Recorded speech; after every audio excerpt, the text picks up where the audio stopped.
Lorsque l'on dit que l'Afrique continue d'être pillée, d'être délestée de la façon la plus honteuse de ses richesses naturelles, dans le climat de tension actuel, les bien-pensants, les politiques et certains médias du Nord ont vite fait de taxer l'auteur de ces propos de complotiste.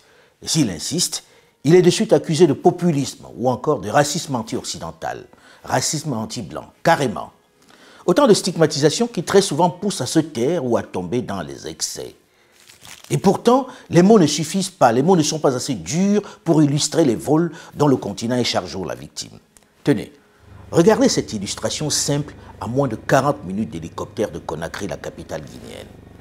Regardez ce long tube, ce pipeline qui part de la mine de bauxite à Bokeh pour rejoindre des bateaux amarrés au large. Dans ces tubes, on met toute la bauxite extraite de la mine. Et sans filtre, sans contrôle, elle est directement versée dans ces bateaux.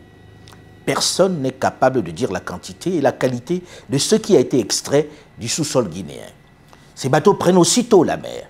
Et c'est une fois à destination, plusieurs semaines après, en Chine, que l'on déclare à l'État guinéen les quantités et la qualité de ce qui a été extrait. L'entreprise chinoise peut donner les chiffres qu'elle veut. On est obligé de la croire. Personne n'a le moyen de contrôler si elle a dit la vérité ou pas. Vous conviendrez avec moi, ça s'apparente quand même à un braquage en règle, avec le consentement de la victime peut-être, mais braquage quand même. On ne peut pas dire que ce soit sain, que ce soit une méthode orthodoxe. Et ça dure depuis des décennies. Et vous êtes loin d'avoir vu le plus grave. La Guinée est habitée par une masse de gens qui ne savent pas la richesse de leur pays. Cette pratique des compagnies minières qui déclarent ce qu'elles veulent a prévalu pendant longtemps dans de nombreux domaines en Afrique, notamment dans le secteur pétrolier. Nous ne savions rien de ce qui se passe et nous n'avons même pas la quantité du pétrole qui sortait de notre pays. Nous ne la connaissions pas.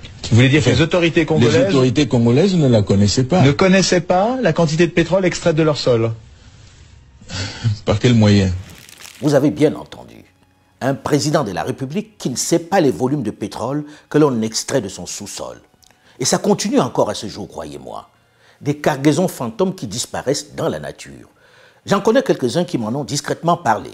Je me souviens aussi d'une conversation il y a quelques années avec le président Denis Sassou Nguesso du même Congo-Brazzaville qui me faisait savoir que c'est grâce au conseil de son ancien homologue Ouari Boumedienne d'Algérie à l'époque qu'il a commencé à former et mettre en place des cadres congolais chargés de surveiller avec une efficacité limitée comme vous venez de le voir les quantités déclarées par Elf.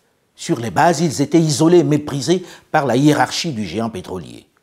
Que dire du coltan et du cobalt de RDC? Il ne s'agit pas de dénoncer ou de pleurer sur ce que les autres nous font.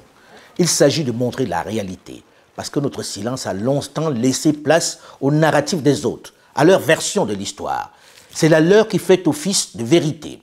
C'est celle que l'on retient, celle qui fait foi, comme on dit. Les Occidentaux, et pas que d'ailleurs, puisqu'on assiste au même phénomène dans les autres régions du monde, se sont habitués à l'idée de voir notre continent de leur seul point de vue, seulement à partir de leur lucarne, qui trop souvent déforment ou arrangent la vérité à leur guise, à leur avantage. Un point de vue qui, évidemment, ne montre que nos manques et oublie souvent les rapts, les vols, les crimes que commettent certains États ou quelques firmes internationales en Afrique. Alors toute réflexion divergente est perçue comme du populisme ou des mensonges. Mais cette perception ne doit pas nous amener à nous taire. Au contraire, elle doit nous inciter à donner notre version des faits, mais avec des éléments probants, avec des preuves et des documents, avec rigueur et méthode, pour que chacun, d'abord nous, puis les autres, sachent la vérité, la vraie. Qu'ils sachent qu'il ne s'agit pas de fantasmes, d'alibi pour justifier notre retard, qu'il ne s'agit pas de rejet ou de stigmatisation de l'autre en raison de sa puissance, de son développement ou de sa richesse, mais de faits réels. Il s'agit aussi évidemment de montrer notre part de responsabilité lorsqu'elle est avérée. Il n'est pas question de démontrer simplement que nous sommes des saints, des pauvres victimes innocentes et les autres, le diable. Nous assumons notre part de responsabilité, mais les autres, ceux qui le sont davantage, doivent avoir la correction, la décence de se regarder aussi dans la glace. C'est en cela que j'ai entrepris avec mon équipe depuis quelque temps, entre autres travail journalistique, de m'intéresser aux questions minières, à ces richesses dont on parle tant et qui font l'objet de tellement de commentaires ou de fantasmes. C'est quoi la réalité? Sommes-nous si riches? Dans ce cas, c'est quoi la raison de notre sous-développement? Quel est le potentiel naturel réel dont l'Afrique dispose? Comment le transformer en richesse? C'est bien d'être potentiellement riche, mais c'est nettement meilleur de l'être au réel, de pouvoir en jouir. Et si on sortait du virtuel pour parler des choses palpables? Après la RDC et ses mines, son cobalt, son coltan, son cuivre, son or et ses diamants, cap dans cette série consacrée aux richesses minières d'Afrique sur la Guinée, celle de Sékou Touré, celle de Conakry, celle du colonel Mamadi Doumbouya. Présentée comme l'un des plus grands pays miniers du continent, et ce n'est pas un mythe, elle est pourtant classée parmi les plus pauvres de la planète, avec plus de 44% de la population qui vivent avec moins d'$1 par jour. Avec ses richesses, la Guinée est pourtant, en termes d'indice de développement humain, 178e sur 189 pays. Comment expliquer cette incongruité? Vous avez le diamant et l'or, vous avez la bauxite et le fer, et tout dernièrement, un permis d'exploitation a été donné pour le graphite. De façon résumée, ce sont les 5 minéraux utiles que la République de Guinée est présentement en train d'exploiter. Autant de richesses sur un même territoire de 245 857 km². Mais on va se concentrer dans cette série sur les 3 principaux minerais que sont la bauxite, le fer et l'or. Autant de richesses qui ont suscité depuis une 60aine d'années la ruée des grandes entreprises minières et de certains États vers la Guinée. Nous sommes à l'aéroport de Conakry et derrière moi l'hélicoptère qui va nous amener sur les champs de mines. On va aller voir la bauxite. Comment c'est exploité ici? Qu'est-ce qui fait que l'on soit si riche et qu'en plus on ne puisse pas en profiter? Qui vole cette bauxite? Dans quelles circonstances? Comment c'est contrôlé? Qui fait quoi en réalité? Nous vous invitons à aller voir ça et puis on en parle au cours de ce voyage qui va être un voyage exploratif. Suivez-moi. Commençons notre visite par le plus connu de tous ces minerais. Celui qui colle le plus à la Guinée, celui dont on parle le plus, la bauxite. La Guinée possède les plus importantes réserves mondiales de bauxite et la qualité de ses gisements est l'une des meilleures en raison de la concentration du minerai. Elle est le 2e producteur de bauxite au monde derrière l'Australie, mais elle est la première réserve de bauxite au monde, avec les 2/3 des réserves de la planète. Autant dire que c'est Bauxite Land.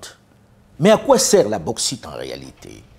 Elle revêt une importance capitale pour la planète, pour l'industrie mondiale, puisqu'elle sert à fabriquer l'aluminium qui rentre dans quasiment tous nos objets et ustensiles du quotidien.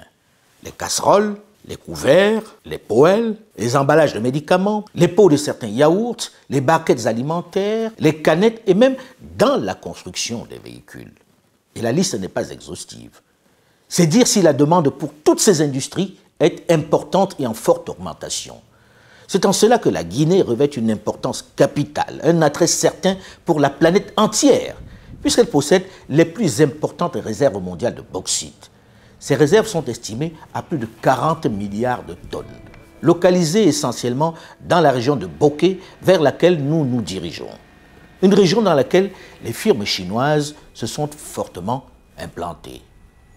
Après seulement 40 minutes de vol d'hélicoptère, nous assistons donc à cette réalité criarde, à ce scandale. Des pipelines qui drainent les minerais bruts creusés directement sur les bateaux. Pas de centre de triage, pas de zone de contrôle. Les minerais creusés sont directement versés sur les bateaux à quai. Pas de tri. Une fois les bateaux remplis, ils peuvent partir en toute tranquillité. Et c'est une fois arrivé en Chine que la firme déclare ce qu'elle a extrait, les quantités et la qualité. Cette pratique dure depuis des années. Et à ceux qui se sont offusqués de ce process, notamment les autorités de la transition, les firmes ont encore une fois utilisé les arguments scientifiques pour expliquer leurs mesures, la technique. On se base sur le principe d'Archimède, le tirant d'eau.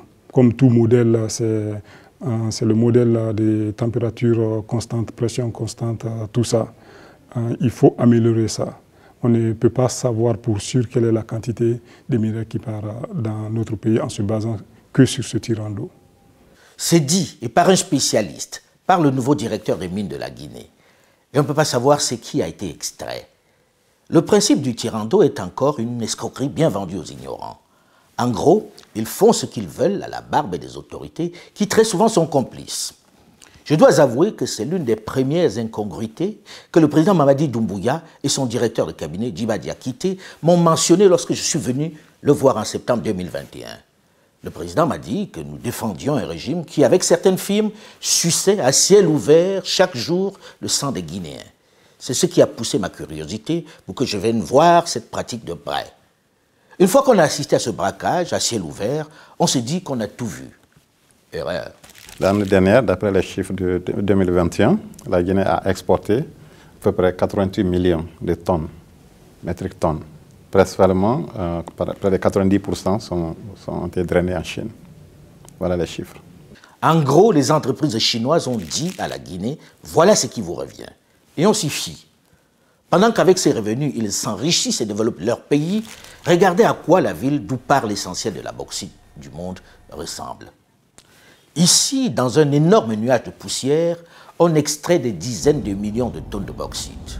Pour le seul premier trimestre 2020, qui n'était pas réduisant, qui se faisait dans un chaos indescriptible, les quantités déclarées et extraites malgré les vols dans cette région de Bokeh représentaient environ 3 millions de dollars. Pas un centre hospitalier, pas une université, pas un centre de formation. Et ne vous y trompez pas, l'essentiel des jeunes ici, dans la région de Bokeh, ont une autre activité. Ils ne sont pas dans la mine, non.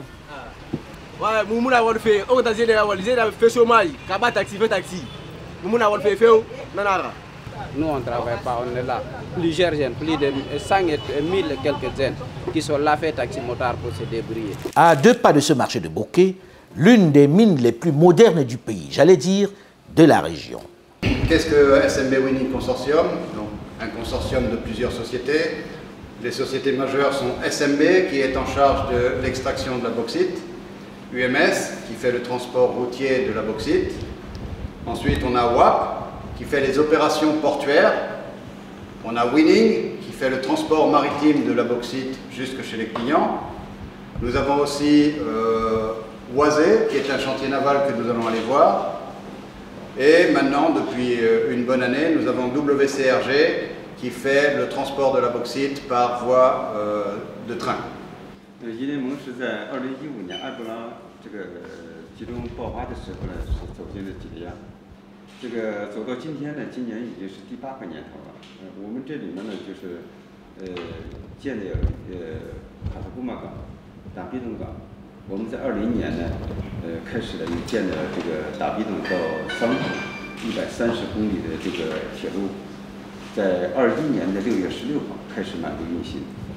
Cette mine est une véritable ville, avec toute la modernité. Son aérodrome privé, ses trains, son chemin de fer très privé, ses nombreux camions de transport qui traversent dans un nuage de poussière la ville de Bokeh à longueur de journée, son chantier naval qui entretient, en plus de ses propres navires, d'autres bateaux dans la sous-région, son port d'où elle embarque directement sa production de bauxite. Et ici aussi, on utilise les mêmes techniques pour déclarer ce que l'on a extrait du sous-sol. On met tout directement dans le bateau. C'est une fois en Chine qu'ils annonceront ce qu'ils ont extrait. Il y a l'absence notoire du pouvoir au niveau de ces compagnies. On doit être investi des moyens. Et quand on laisse les compagnies à elles-mêmes, elles font ce qu'elles veulent, elles font du n'importe quoi. Elles maximisent le profit sans contrainte. Pour moi, il s'agit d'une notion bien connue en règle mathématique, en règle de business. Il faut de l'optimisation sous contrainte. Et les contraintes viennent de l'État. Que les sociétés optimisent leurs profits, c'est normal. Que l'État aussi met des contraintes, c'est aussi normal. C'est seulement en mettant ces deux choses l'une en face de l'autre qu'on arrive à avoir un bien-être social, un bien-être collectif. C'est vrai que ces entreprises ont fait ce qu'elles veulent sur le terrain pendant toutes ces années. Ici, en apparence, tout va très bien. On a même intégré les Guinéens qui occupent quelques fonctions importantes. Les engins sont également conduits par des chauffeurs guinéens. Tout a l'air parfait. Les employés sur place s'abstiennent de dire ce qu'ils pensent. Ils n'osent pas dénoncer ouvertement une chose dont ils parlent tous en cachette, le droit du travail. Ils ne veulent pas risquer de perdre leur emploi. Mais à moins de 3 km de là, les anciens ouvriers sont plus généreux en confidence. SMB Transport Wapo Winning d'Apilo. Mais allez là, on est en chantour. Depuis qu'on est parti là-bas, quand même, il n'y a pas une condition de vie, ni aussi les salaires. Et en condition de vie, quand tu tombes malade, tu restes à la maison, même si c'est 2 jours, quand tu pars, on ne paye pas. même si tu es parti là-bas pour rembourser ton argent, et aussi c'est difficile de gagner ça. Nous, avec les superviseurs qui on travaille, tout ça là, quand même, le travail de mine, là où on travaille, quand même, c'est difficile. C'est difficile.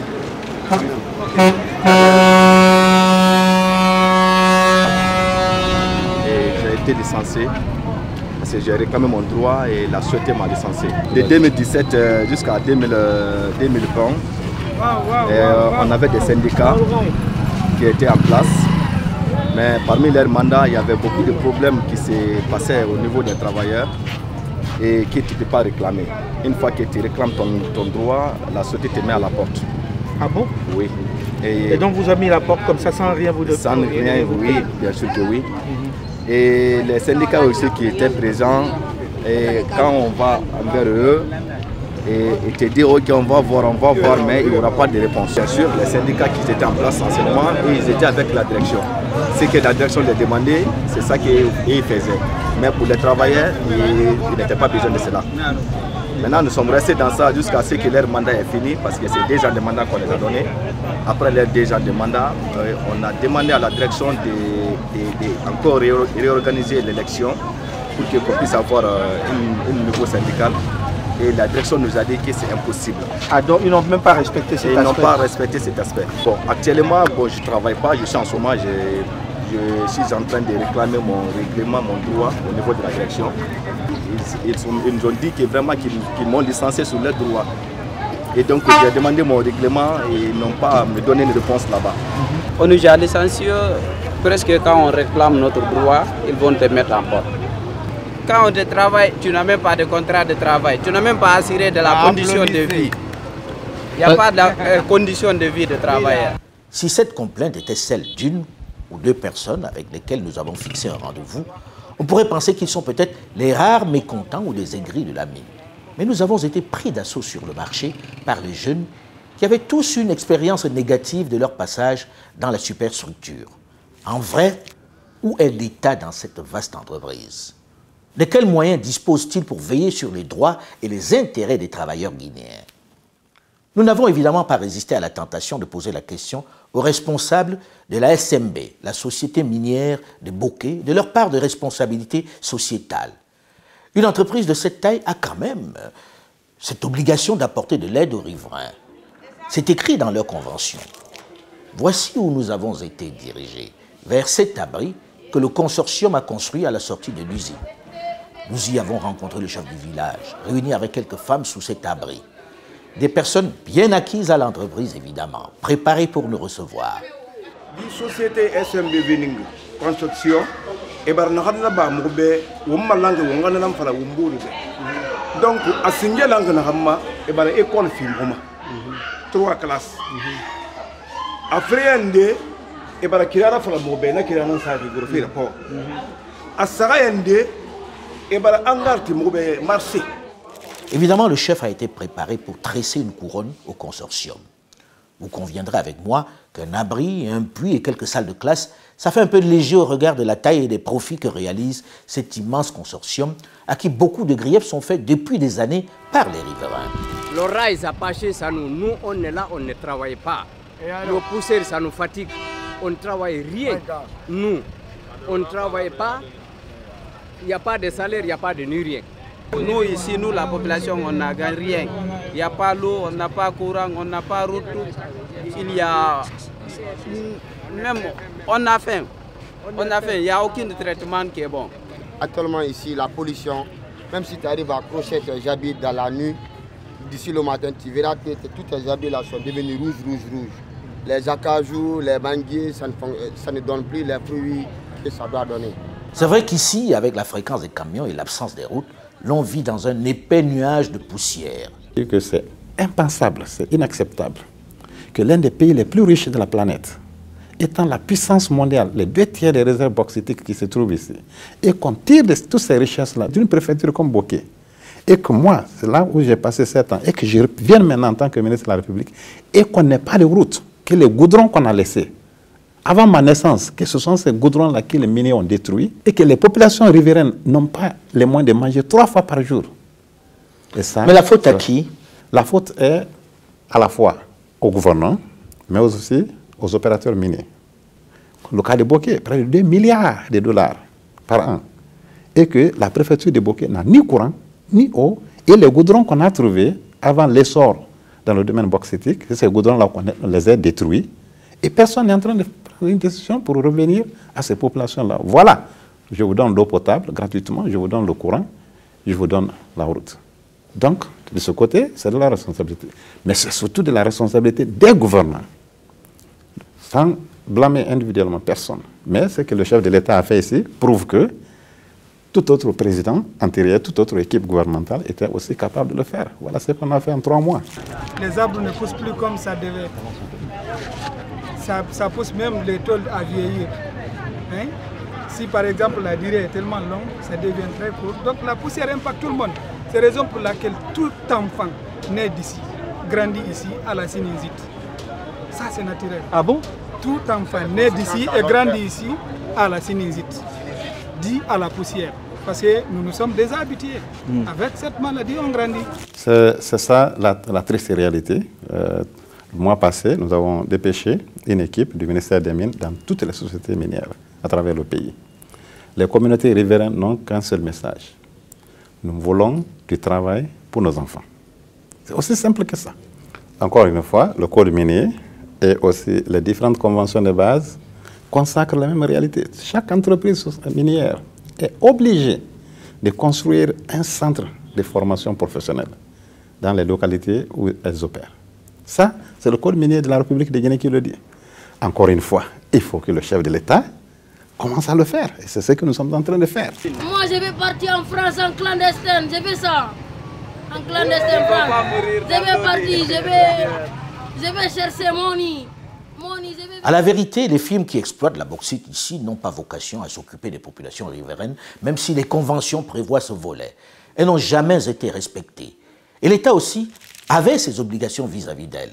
Figurez-vous, et c'est là où les politiques sont encore coupables de corruption et d'abandon des leurs, il existe bien un fonds pour venir en aide aux populations, pour développer les activités dans cette région riveraine des mines. Le fonds Faudel. Mais dans la réalité, elle a été soigneusement et au fil des ans, carottée, détournée par les politiques. Parmi eux, au passage, certains, et pas des moindres, qui crient aujourd'hui très fort au retour rapide de l'ordre constitutionnel. Question de se remettre à table. C'est à cela que s'est attaqué le colonel Mamadi Doumbouya.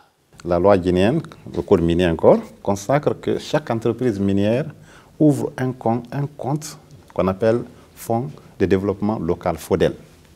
Ces fonds-là ont toujours renfloué ces caisses de ces communautés riveraines. Ces fonds-là devraient être utilisés par les différents régimes. Mais vous dites bien devraient. Pour l'instant, on a le sentiment que ça n'a pas été utilisé pour les populations. C'est la raison pour laquelle, dès le 5 septembre, le chef de l'État, quand il est venu, il a gelé tous ces comptes de FODEL. S'il ne l'avait pas fait, nous ne serions pas là où nous sommes aujourd'hui. Dieu merci qu'avec ce gel-là, tous ces comptes FODEL-là sont assis en bonne santé à la Banque centrale de la République de Guinée. Maintenant, le ministère des Mines et le ministère de l'administration des territoires vont travailler avec chacune de ces communautés-là pour les aider à monter les projets prioritaires de développement. Donc, malheureusement, ce qui est fait par le chef de l'État maintenant, là, devrait être fait des années avant. Mais nous venons de commencer. Il faut renverser la tendance de 63 ans en 9 mois et maintenant en 36 mois. Il est à noter que depuis leur arrivée aux affaires, les militaires qui ont pris le pouvoir en Guinée le 5 septembre 2021 ont tout de suite mis le secteur des mines dans leur viseur. Il faut l'assainir. Force est de constater que des attentes ne sont pas comblées du côté de nos populations. Et le gouvernement en est conscient. Cela ne peut pas continuer. Une chose est de dénoncer ce que les grandes puissances et les firmes internationales ont fait dans nos pays. Une autre est d'évoquer la part de responsabilité de nos dirigeants et cadres, de nos politiques qui sont trop souvent complices coupables de ces pillages.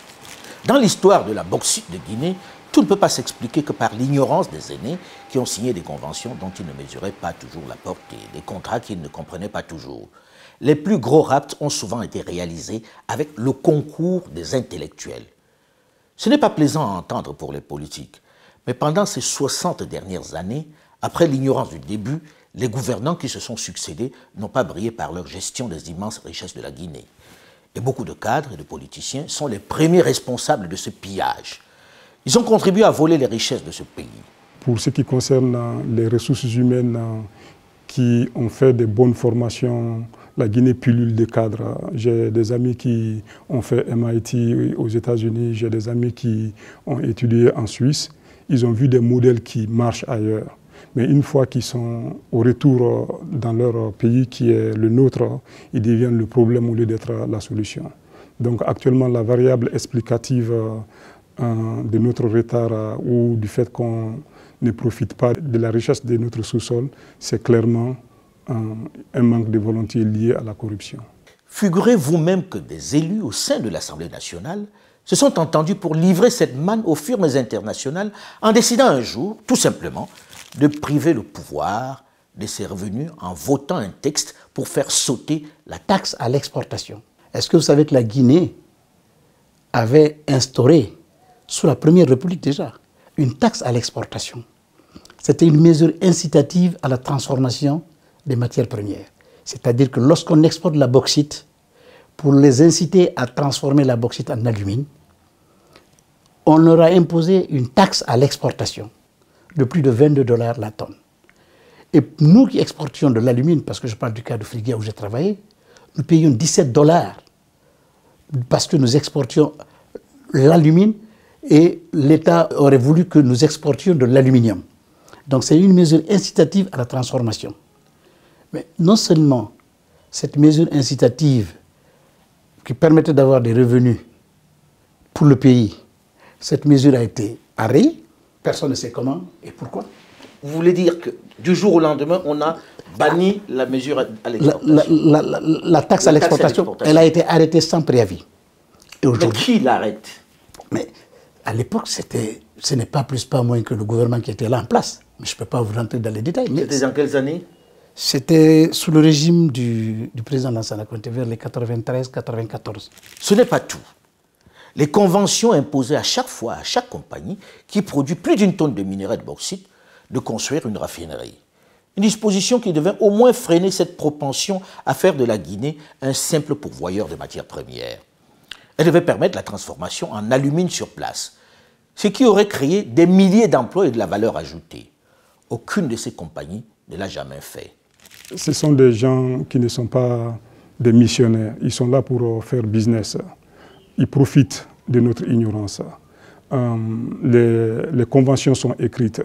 Les termes de ces conventions ne sont pas appliqués. Ça revient à l'État d'assurer son rôle régalien afin que ces conventions soient respectées pour le plus grand bien de tout le monde. Assurément. C'est d'abord à l'État de veiller à ce que les conventions soient respectées. Les opérateurs miniers, en venant en Guinée, en signant leur convention de base, en négociant avec l'État de leur faire tous ces cadeaux-là, les listes minières. Vous savez que toutes les sociétés minières importent gratuitement tout ce qui entre dans leurs opérations, dans leur production ici, sans payer de taxes. Et c'est une saignée financière pour la République de Guinée. Nous le reconnaissons. Je sais combien ça coûte à l'État guinéen. Mais le président de la République demande de faire appliquer les lois. Alors, malgré tout, ces sociétés minières-là sont venues pour négocier avec les différents régimes pour leur promettre que nous allons faire des raffineries de telle période à telle période et de telle capacité ensuite allant à cette capacité, connaissant la situation économique et énergétique de notre pays. Alors là, c'est une promesse qu'elles ont prise elles-mêmes de façon volontaire. Et à cause de ça, l'État a fait beaucoup de concessions en acceptant de perdre beaucoup en matière de revenus. À la question de la transformation sur place, nous avons beaucoup écouté l'argument des miniers, petits comme grands, selon lequel le pays n'a pas assez d'énergie pour alimenter, pour faire fonctionner des raffineries. C'est vrai. Mais la clause de la construction des raffineries, il l'avait signée en connaissance de cause. Elle était dans les conventions et les différentes compagnies et consortiums signataires de ces contrats en avaient conscience. C'est un argument qui ne tient pas la route. Lorsque l'on veut réellement investir dans l'alumine, on sait que ça va avec l'énergie. Dans le business plan, on intègre l'énergie. Lorsque vous voulez acheter un véhicule, vous savez très bien que vous n'allez pas acheter un véhicule qui n'a pas de volant ou qui n'a pas de pneus. Ça fait partie. On a un élément, un exemple de base qui est Friguia. Friguia exploitait de la bauxite comme les autres compagnies bauxitiques, mais Fria transformait sa bauxite en alumine. Ils avaient les mêmes problèmes énergétiques. Pire, il y a 50 ans que cela se faisait. Aujourd'hui, on a construit 2 barrages. La disponibilité en énergie est beaucoup plus grande aujourd'hui qu'elle ne l'était il y a 50 ans quand on construisait Fria. Dans les 6 mois, 9 mois qui viennent, la République de Guinée, la zone de Bokeh, qui va englober 99% des raffineries, va avoir la quantité d'énergie suffisante pour toutes les raffineries dans notre pays. Et en plus de ça, les Américains sont sur le point de venir dans les semaines qui suivent pour avoir une usine de gaz liquéfié qui sera implantée ici, sur le territoire national, dans la région de Bokeh, de Kamsar là-bas, et qui va ravitailler toutes les entreprises minières qui sont intéressées dans la transformation de la bauxite en alumine. Donc l'aspect énergétique... À un coût qui serait raisonnable? À un coût qui serait plus raisonnable, on le sait, parce que l'énergie, le coût de l'énergie représente l'ossature de la structure des coûts d'une raffinerie. Ça, nous le connaissons. Mais aussi, il y a aussi des raffineries en bloc, c'est-à-dire des raffineries prêtes à utilisation qui viennent avec leur énergie incorporée. Désormais, leur transformation sur place devient incontournable. C'est un impératif et sans délai. Plusieurs conventions mentionnent le raffinage sur place. Ces engagements sont lettres mortes aujourd'hui. En réalité, lorsque l'on visite le secteur de la bauxite en Guinée, on mesure le côté filou, le côté un peu voyou de nombreuses compagnies, mais également la propension de certains dirigeants, certains responsables à la corruption, au profit personnel. Ils ignorent superbement l'intérêt de leur pays et leurs administrés. Tenez par exemple, lorsque vous avez 3 compagnies étrangères qui débarquent et qui, dans la convention, proposent de construire, chacun dans son contrat, un réseau de chemin de fer, des kilomètres de route sur le même parcours, et ils promettent chacun qu'ils reviendront plus tard à la Guinée, je suis surpris. Et je refuse de faire insulte à l'intelligence des Guinéens qui ont négocié et signé ces contrats pour penser qu'ils n'ont pas vu qu'il y avait des doublons et des non-sens, que pour eux c'était logique, que ça leur a échappé qu'il y avait des choses absurdes dans ces conventions qui se superposent. Je refuse de croire qu'il n'est pas pensé à mutualiser ce projet pour les rendre cohérents, avec un seul chemin de fer transguinéen, pas des hypothétiques bouts de chemin de fer sans aucune cohérence. De combien de réseaux de chemin de fer la Guinée a besoin? S'ils ne l'ont pas fait exprès, alors ils devraient se taire. Ils devraient se faire plus discrets et surtout se garder de critiquer les militaires parce qu'eux au moins ont tout de suite vu l'incohérence. Ils s'y sont attaqués d'entrée. Il ne s'agit pas de remettre en cause les engagements pris par la Guinée, mais il s'agit de faire en sorte qu'aucune des parties prenantes aux différentes conventions ne soit fondamentalement défavorisée dans la répartition des revenus issus de l'exploitation de nos ressources naturelles. En réalité, le secteur de la bauxite est bourré de conventions, de contrats absurdes. Et ce qui est remarquable, c'est que le CRND, le groupe des militaires qui est arrivé au pouvoir en renversant le professeur Alpha Condé, sans expertise, n'a même pas touché aux conventions. Ils ont juste décidé de mettre un terme à ce pillage. Une centaine de permis ont été retirés, c'est-à-dire près du tiers des permis donnés. Depuis le 5 septembre, le chef de l'État est venu, il a dit qu'il faut mettre un gel. On n'octroie pas de permis minier. La situation est tellement corrompue, il faudrait tirer au clair la situation des titres et permis miniers. Alors au Conseil des ministres, il m'a instruit, le ministre des Mines, de ne plus octroyer de permis jusqu'à l'assainissement complet du cadastre minier. C'est ce qui fut fait. Donc depuis ces 8 derniers mois, nous sommes en train de voir au cas par cas tous les permis dormants, tous les permis qui sont restés inactifs, ou tous les permis dont les obligations contractuelles en matière de volume de travail à accomplir, en matière de volume d'investissement à faire, en matière de taxes superficielles, en matière de droits fixes à payer à la République de Guinée. Dans chacun de ces cas, nous avons répertorié et nous leur avons adressé, selon les provisions du code minier, des lettres de mise en demeure de 30 jours pour se mettre en rapport. Dans tous les cas, pour une soixantaine de sociétés minières où les gens n'ont pas essayé de se mettre en conformité avec leurs obligations contractuelles avec la Guinée, ces permis-là ont été retirés et le compte-rendu a été fait au chef de l'État. Vous et nous ne pouvons plus continuer à ce jeu de dupes qui perpétue une grande inégalité dans nos relations. Il faut la corriger et c'est maintenant. Je vous invite à cette démarche qui devient un impératif catégorique et non négociable. Et ce, avant la fin du mois de mai. C'est-à-dire, on est en avril, c'est d'ici la fin du mois prochain. Je veux, Monsieur le Premier ministre, qu'on me réponde sur ça. Je vous demande de revenir auprès du ministre des Mines et de la Géologie avec des propositions, un projet, un chronogramme précis de construction de raffineries d'alumine en République de Guinée. Quand il est venu au pouvoir, il a déclaré solennellement que toutes les conventions de base, tous les contrats, tous les protocoles restent inchangés. Donc nous ne changeons pas la loi. L'État, la Guinée, est une continuité. Et pourtant, en mettant juste la pression pour que les conventions soient respectées, le changement dans les caisses du Trésor public a été fulgurant. Les recettes de l'État ont, en quelques mois, fait un bond extraordinaire. Pendant les 90 premiers jours de 2022, les recettes minières ont été à hauteur de 11 000 milliards 900 millions de nos francs, donc représentant plus que les recettes prévisionnelles annuelles que les douanes font rentrer dans les caisses de l'État. En 3 mois, les 3 premiers mois de l'année, on a mobilisé près de 12 000 milliards qui sont dans nos caisses, avec la Sogipamé. Comment on est arrivé là? Des simples décisions. Le chef de l'État a demandé que le code minier donne à la Guinée le droit, en son article 138.3, le droit à la commercialisation de la part de la bauxite qui lui revient. C'est tout ce qu'on a exercé. Expliquez-nous ça, ça veut dire quoi? Ça veut dire que l'État guinéen, le code minier qui le consacre 15% de la part dans ces sociétés-là, normalement. D'accord? Donc, si une société minière exploite 10 millions de tonnes, ça veut dire que la Guinée a 1 500 000 tonnes.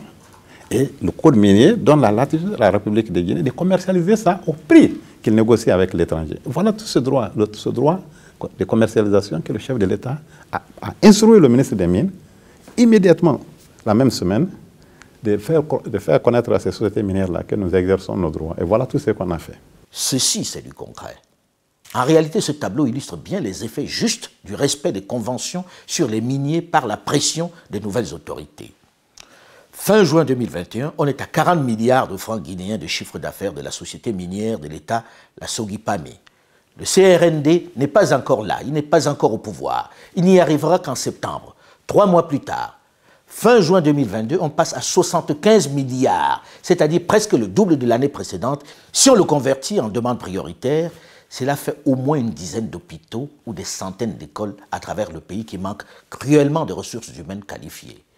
Ceci pour la seule bauxite. Et sans revoir les conventions qui devraient logiquement faire l'objet de quelques révisions. Il faut reconnaître que le président de la transition, le colonel Mamadi Doumbouya, a dans le même temps frappé fort. Il a fait ce que beaucoup n'auraient pas osé faire, le gel de l'octroi des contrats. Un engagement ou une obligation non tenue est une cause de nullité de la Convention. On a retourné tous les permis là, qui étaient prêts pour la signature par l'ancien régime. La nouvelle commission a réexaminé et le mois passé, les 6 premiers permis d'exploitation qui devraient être approuvés, la Commission nationale des mines a rejeté 4 et elle a approuvé 2. Une seule société qui a été approuvée par la Commission nationale des mines. Et là, je suis très heureux de reporter ici que le 23 juin dernier, son Excellence, Monsieur le Président de la République, a signé son tout premier permis d'exploitation en République de Guinée. Donc, pour qui? C'est pour quelle entreprise? C'est la société Achapura. Achapura est aujourd'hui la seule société minière encore qui est capable ou qui est considérée être capable dans les 12 mois qui suivent de passer d'un projet, en phase de projet, à la phase de commercialisation. Le président Doumbouya a convoqué, de façon très polie mais très militaire, les patrons de mines, quelle que soit leur taille et leur origine. Eux qui étaient jusque-là les maîtres du pays, qui faisaient la loi, qui tenaient en otage le gouvernement et toute la population, et leur a donné un ultimatum sans ambiguïté. Le président de la République a convoqué les CEO des sociétés et leur a donné des ultimatums. Tout manquement au respect des délais de construction des raffineries se traduira par des pénalités requises. La transformation de la bauxite en alumine ne doit pas se limiter seulement à la mise en place des usines de raffinerie. Toutes les matières premières et produits rentrant dans la transformation doivent être produits sur place. C'est seulement à ce prix que nos ressources naturelles seront un levier de développement pour nos populations. Le gouvernement est conscient de la complexité d'un projet de construction de raffineries d'aluminium en Guinée. Cependant, le respect des conventions de base reste pour nous non négociable. C'est pour cela qu'un comité sera prochainement mis en place pour proposer aux compagnies minières qui se mettront ensemble pour la construction des raffineries en Guinée. La colère du président ne s'est pas limitée dans le domaine des mines à la bauxite. L'or, mais également le fer, dont la Guinée est encore l'un des plus grands réservoirs mondiaux, dont nous parlerons dans la seconde partie de ce reportage, en fait également l'objet de réelles révolutions. Dans ce domaine aussi, les autorités et les miniers ne se sont pas gênés pour piller la Guinée. Les scandales sont au moins aussi importants que dans la bauxite. On ne peut pas ne pas les mettre au grand jour. Lorsque l'on parle de la richesse de l'Afrique, la plupart des gens se demandent à quoi ça ressemble. C'est toujours très virtuel. Lorsque l'on parle de la richesse des sous-sols africains, on se dit c'est quoi cette histoire? Eh bien il suffit de voyager sur le continent pour le voir. Il suffit d'arriver dans certains endroits pour comprendre à quel point nous avons été dotés de richesses que nous n'exploitons pas. Nous sommes ici à 1636 mètres de hauteur, d'altitude, dans le Simandou. Et regardez, il suffit d'aller sur le bord de cette route pour voir du fer, du minerai de fer en haute teneur. Il n'a pas encore été travaillé. Et il est partout, partout. Quand vous vous déplacez, ce caillou sur la place, c'est du fer. Partout, il y a du fer. Et ici, on a décidé de l'exploiter différemment. On a décidé, enfin, de se l'approprier. Mais comment se l'approprier? Puisque jusqu'à une certaine date, et c'est ce que signent les politiques, ils avaient donné ça à quelqu'un pour 35 ans. Après, on allait leur donner ces infrastructures qui sont très belles. Sur cette énorme montagne qui est bourrée de minerais de fer. Bourrée de minerais de fer. Quelqu'un allait les exploiter pendant 35 ans et allait dire, je vous donne des infrastructures. Sauf qu'au bout de 35 ans, il ne reste plus grand-chose. Personne de nous ne saura, ne sait à ce moment précis ce qui restera de là. Et c'est dans cela que c'est intéressant d'avoir renégocié. Parce qu'en réalité, ces richesses sont là. Regardez, partout, il y en a. Il y en a. Il suffit de se baisser pour ramasser. Mais n'est-ce pas l'obligation des politiques, des dirigeants, de se décider à un moment donné de dire « Ok, nous n'avons pas la technologie, mais arrêtez de nous prendre pour des idiots. » De renégocier pour que ceci soit exploité ici et que cela bénéficie aux populations. Regardez cette énorme montagne. Il n'y a que ça partout, partout. Mais on ne va pas attendre 35 ans pour en bénéficier. Et c'est dans cela que c'est intéressant. À vous aussi, dans vos pays, de vous interroger, de savoir qu'est-ce que nous avons sous nos pieds et comment on deal pour que ça marche, pour que ça profite à tout le monde. C'est ça la réelle question. Comment on deal?